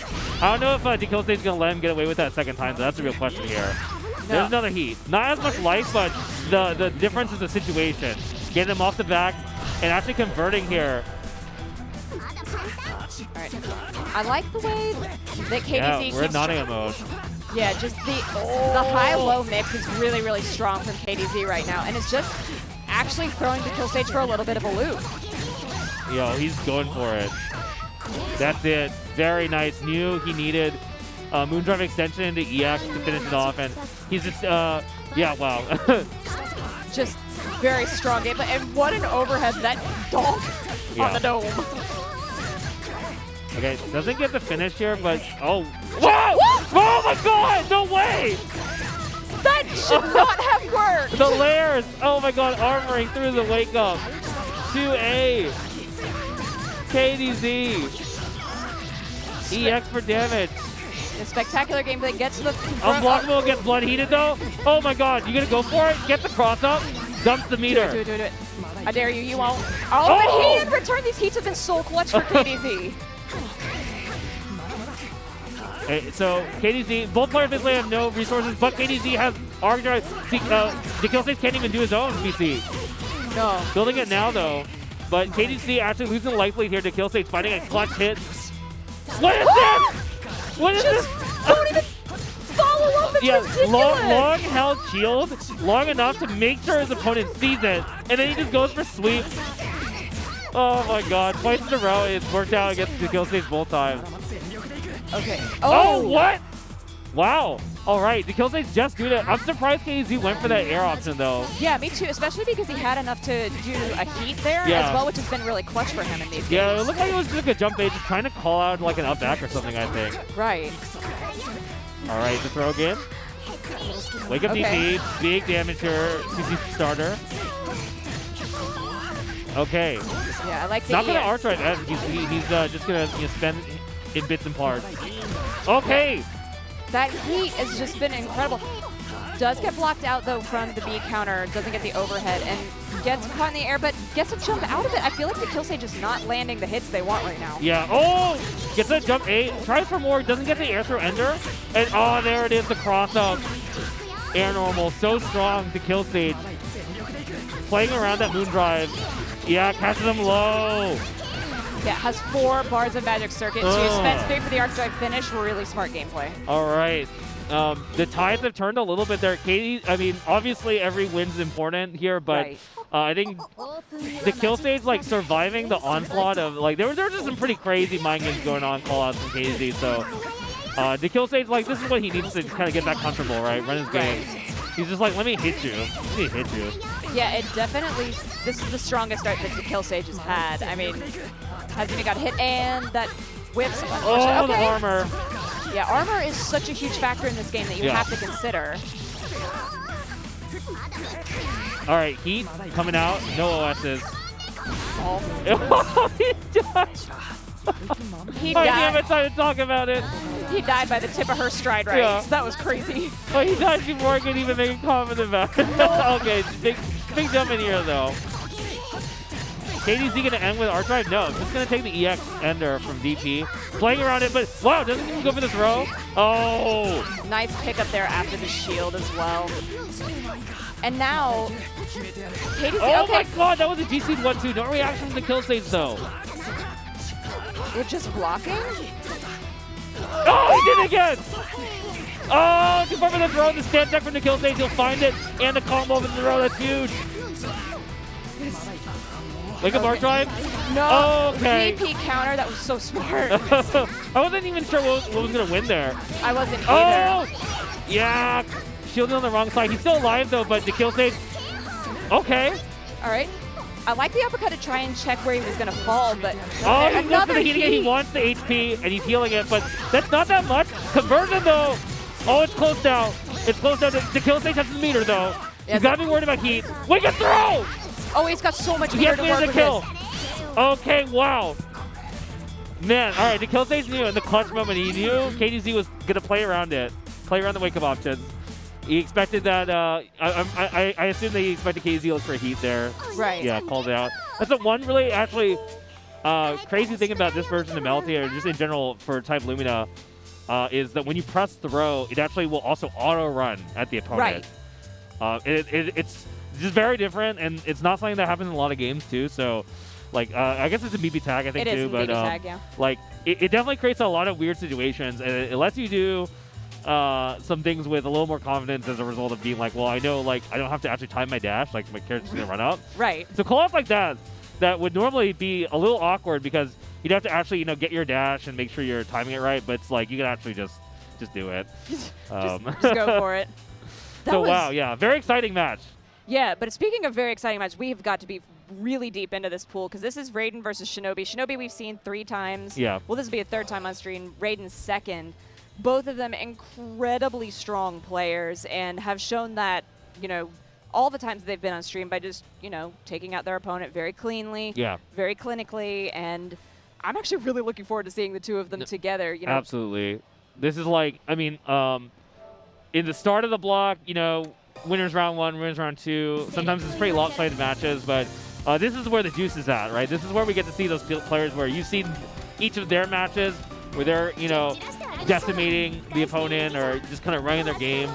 And it's the kind of thing where it's like, all right, well, I want to see how these guys do against people of their own level. So, you know, both these players probably like undefeated on their side of the bracket is my guess. And so, I would expect so, yeah. You know, it wouldn't be surprised if this was like winners finals of this pool or something, or winners semis. I don't have the bracket on me, but definitely, you know, we're getting to the good stuff here, guys. Yeah, I mean, honestly, if anybody does want to check out the bracket, it's live on Smash.gg. Yeah, absolutely. You can follow along. I'm sure we got the message in the chat. So, yeah, just button checking. Oh yeah, because this is going to be a red arc into arc. man, I have not seen this kind of matchup in quite a while, so it's going to be fun. I'm really excited to see how they play. Because, I mean, the thing with both versions of the arc is they have an incredibly similar tool set, but there's just slight differences in the way that they play. Yeah, I mean, we're definitely going to see a lot more projectile game from Raiden. Right. And, you know, Shinobi definitely going to err a lot more on the close range, try and run your pressure, get this corner game down. There's a fist bump. They're ready to go. Here we go, guys. Whew, I'm so excited for this right now. This is going to be such a good match. Yeah, it's I don't know how this is going to go because, yeah, I mean, I don't have as much intel on Raiden as some people do, so like I'm pretty curious to see how they approach this. All right, yeah, Shinobi gets the jump right off the start with that round start. Vacuums in. All right, shield counter though, and now it's Raiden's turn. Gets big combo into the corner. Just keeps going. Wow, you can get a lot of hits on that. Jeez. Okay, Shinobi, just interesting art drive there. Just pretty conservative. Just want to see what's going on. Yeah. Raiden though gets a throw, but does get them out of the corner. Yeah, Shinobi in trouble though. Yeah, and that was the first charge that we've seen on stream. Oh yeah, that's true. Yeah, we haven't really seen a lot of that. No, and I feel like that's threatening. Yeah. Oh, did you hear the whole crowd that grab? That's how you know it's on. The crowd is really paying attention to these matches now. Yeah, well, especially, I mean, these are two very well-known players and well-loved players, and Tio. All right, so Shinobi gets a pretty solid hit here off of reverse beat pressure, and let's see what we got. Patience here from Raiden, just the blocks. Moon drive on defense, and okay. Yeah, nothing. Oh, no, I don't think he wanted that. I don't think so either. Yeah, this is a big chance for Shinobi. Yeah, I mean, Shinobi looking to close it out now. Look at that. Look at the health. Yeah, that's a huge health difference. Now, Raiden does have 3 bars of the Magic Circuit. Oh, that was so slick. Jump back fireball, like immediate conversion. Love it. Yeah, and then combos into the EX edge again as well. Yeah, and the heat. Yeah. Raiden getting everything here. Oh, block the entire thing and then BC counter for the behind. Yeah, went for the B follow, but I guess it's B, yes, I'm sorry. Weird. Oh! Oh! Here we go. Man, it's back and forth now. Shinobi though. Oh! The tech into the overhead gives Raiden another chance to carry all the way across. And this extremely solid, why do you have that many hit combo? Oh no! Mispositioning there from Raiden. Shinobi, no hesitation here to take the round. All right, that was one round, and it felt that like the one round felt like an eternity. it really did. It really did. But this, God, they're just jumping back and forth and switching sides. This is like, I guess this is arc neutral now. Yeah, that's one awkward thing I think about arc in some characters. It depends on the character. Is you're a low air dash, whether it goes over a crouching opponent or not. It's actually character specific.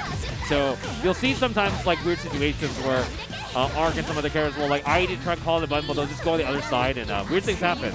But it's an interesting little detail, character specific wise. But oh my god. Okay. Oh. I like the idea of going for that charged overhead from Raiden, but Shinobi just has all the answers right now. Okay, activate Blood Moon for Blood Moon, or Moon Drive. Yeah. Nice, but Ooh, tech. Okay, wow, jump back fireball not working out there for Raiden. Like, totally unfortunate, wrong option in that situation, and Shinobi capitalizing on it great. But I mean, it's like that's the risk reward, right? He got a really nice one the other round with the up back fireball, so I want to see more of that for sure. But Shinobi just slightly in and out there, up 1 game. Yeah, this has definitely been a lot more back and forth. Wow, it got really quiet. Yeah, no, Raiden definitely took a moment to try and, you know, think about about adjustments here. So we'll see going into game 2 if it pays off. Yeah, both of these players very familiar with the big stage, and a nice, strong opener from Raiden. I guess that second really gave him a chance to think about things. Well, one thing I did notice, I think, is the spacing on 2B from Shinobi. Just like that kind of counterpoke situation has been really catching Raiden off guard. So I think maybe this is a little bit unfamiliar with the range spacing that's throwing him off. Because he's being clipped by that a lot. Yeah, he is. You're right. Okay. Ooh. Just so much blocking. All right. Yeah, Moon Drive comes out, but doesn't get anything off of it. You know, Shinobi, again, just really strong counterplay right now. Solid combos. Good jump back there to avoid the incoming as well. And this could, it solidifies the round for him. Yeah, and with the Moon skill, you know, it's kind of like a DP. You have air options afterwards, but Shinobi's so slick with a run under. Just like catch him on his landing on the other side. Oh, wow. Yeah, you know what's going on there. Yeah. Oh! Yeah, like, I think Raiden is really feeling the heat, like, in this kind of, like, BC range. Looks like he's having a lot of difficulty trying to figure out where to challenge here. Yeah, I agree, especially because you see him sitting on so much meter, which is not usual for a player of this caliber.